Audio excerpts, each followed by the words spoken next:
Dunia kerja sekarang ini kan makin nggak bisa ditebak.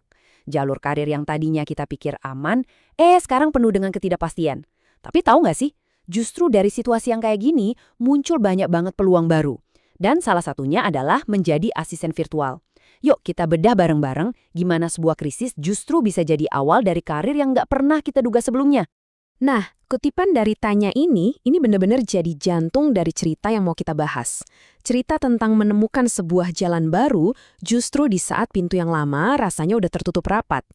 Ini adalah kisah tentang transformasi. Oke, kita langsung selami aja perjalanannya. Oke, kita masuk ke bagian pertama, jalan karir yang tak terduga. Perjalanan Tanya ini unik banget karena nggak dimulai dari dunia bisnis atau wirausaha, tapi dari jalur yang sangat-sangat berbeda yang akhirnya ya berbelok secara drastis. Jadi bayangin deh, latar belakangnya itu hubungan internasional. Jauh banget kan dari dunia bisnis digital yang kita kenal sekarang. Ini penting banget buat kita tahu, karena ini menunjukkan betapa dramatisnya perubahan karir yang bakal dia alami nanti. Alurnya kelihatan normal banget kan? Lulus kuliah, masuk dunia korporat, tiba-tiba stop. Dia dipecat. Momen ini jadi bukti nyata betapa rapuhnya jalur karir yang kita anggap konvensional itu. Nah, ini dia, kata-kata dari mantan bosnya. Kaget kan dengernya? Kata-kata yang kedengarannya nyelekit banget, tapi justru inilah yang jadi pemicu buat Tanya buat nyari jalan yang benar-benar beda. Jalan yang bisa ngasih dia kebebasan yang dia mau. Kita lanjut ke bagian kedua, krisis menciptakan peluang. Ternyata dipecat itu baru awal dari masalah. Justru krisis yang lebih gede lagi, skala global, yang bakal maksa dia buat bener-bener puter otak dengan cara yang nggak pernah dia bayangin. Bisnis pertamanya ini namanya Singapore Guidebook, dan sebenarnya cukup menjanjikan. Modelnya jelas, jual iklan ke hotel, restoran yang targetnya turis dari Indonesia. Terus tiba-tiba, boom, COVID-19 datang. Pariwisata berhenti total, dan dalam sekejap, semua kontraknya hilang. Kliennya jadi nol, bisnisnya runtuh. Dan yang bikin situasinya makin berat, ini semua terjadi pas dia baru aja jadi seorang ibu, dengan bayi yang usianya baru 6 bulan. Jadi, kebutuhan buat cari penghasilan dari rumah itu bukan lagi pilihan, tapi sebuah keharusan buat bertahan hidup. Tekanannya luar biasa besar. Terus apa yang dia lakuin? Dia nggak langsung bikin rencana bisnis yang muluk-muluk, enggak. Dia mulai dari yang kecil banget, nawarin bantuan buat ngurus media sosial ke mantan kliennya. Kliennya seneng, terus merekomendasikan dia ke temennya. Dari situ nyambung lagi. Tanpa dia sadari, dia lagi ngebangun karir baru dari nol, bahkan tanpa tahu kalau yang dia lakuin itu namanya jadi asisten virtual.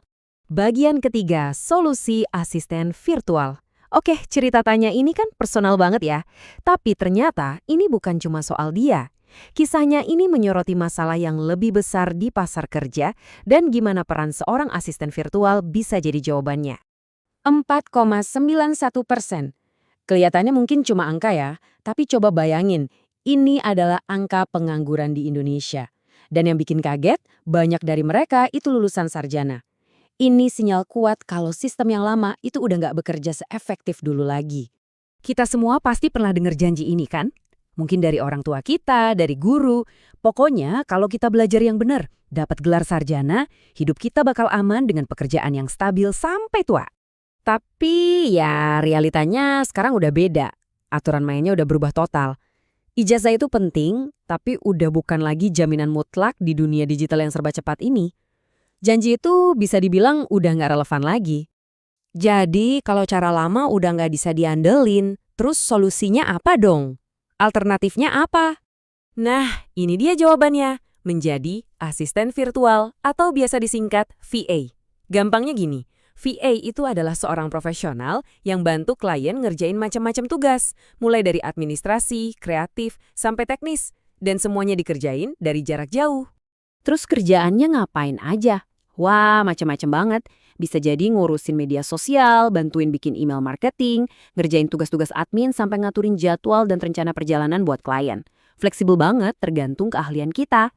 Kita masuk ke bagian keempat, pola pikir untuk sukses.